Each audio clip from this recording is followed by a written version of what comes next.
এমন একটা তাবিজ যা জিনগ্রস্ত রোগীর শরীরে বেঁধে দিলে ওই জিনটা আর ওই রোগীটা শরীরে আসতে সাহস পাবে না। সেই রকমই একটা তাবিজ আজ আপনাদেরকে এই ভিডিওতে আমি শিখিয়ে দেব ইনশাআল্লাহ। কেবল আপনার কাজ হবে ভিডিওটিকে শেষ মুহূর্ত পর্যন্ত দেখতে থাকা।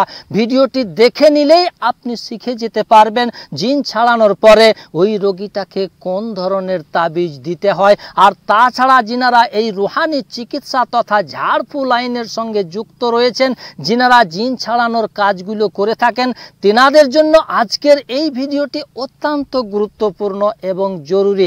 কেননা এই ধরনের তাবিজগুলো কেউই আপনাদেরকে শিখিয়ে দেবে না। চলুন দেরি না করে আজকের ওই মূল তাবিজটার দিকে এগিয়ে যাওয়া যাক।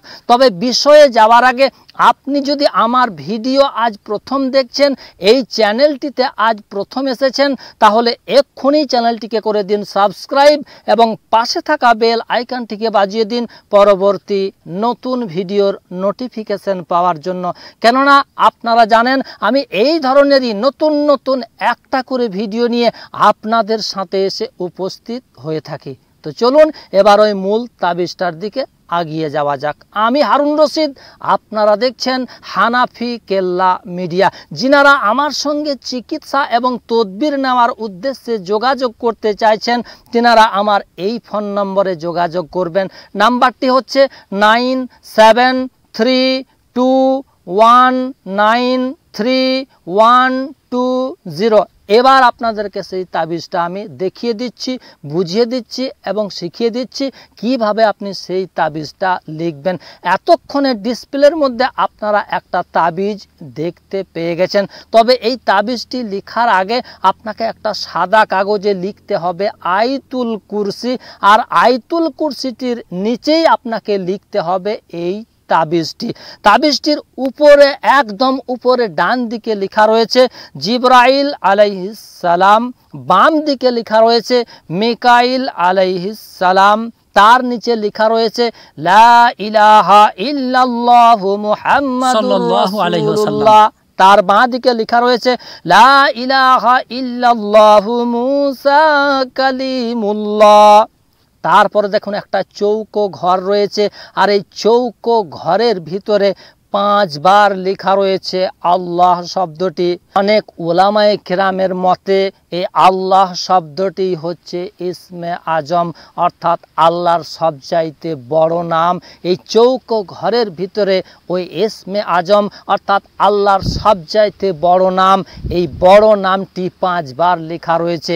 এই চৌকো ঘরের নিচে ডান সাইডে লেখা রয়েছে লা ইলাহা ইল্লাল্লাহু ঈসা রূহুল্লাহ, তার বাম পাশে লেখা রয়েছে লা ইলাহা ইল্লাল্লাহু ইব্রাহিম খলিলুল্লাহ।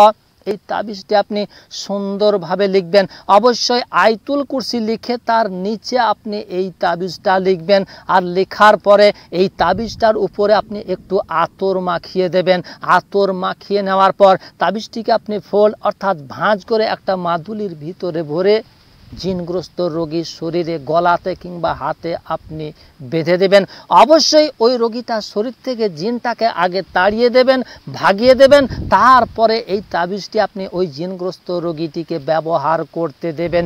ইনশাআল্লাহ এই তাবিজটির বরকতে ওই রোগীটার শরীরে আর জিনটা আসতে সাহস পাবে না। বন্ধুরা, এই ধরনের নিত্য নতুন ভিডিও দেখার জন্য আমার চ্যানেলটিকে আপনি এক্ষুনি সাবস্ক্রাইব করে রেখে দিন এবং সাথে বেল আইকনটিকে দাবিয়ে রেখে দিন, যাতে করে আমি নতুন কোনো ভিডিও আপলোড দিলেই সাথে সাথেই যেন সেই ভিডিওটির নোটিফিকেশনটি আপনার কাছে গিয়ে পৌঁছে যায় এবং সবার আগে আপনি সেই ভিডিওটি যেন দেখতে পারেন।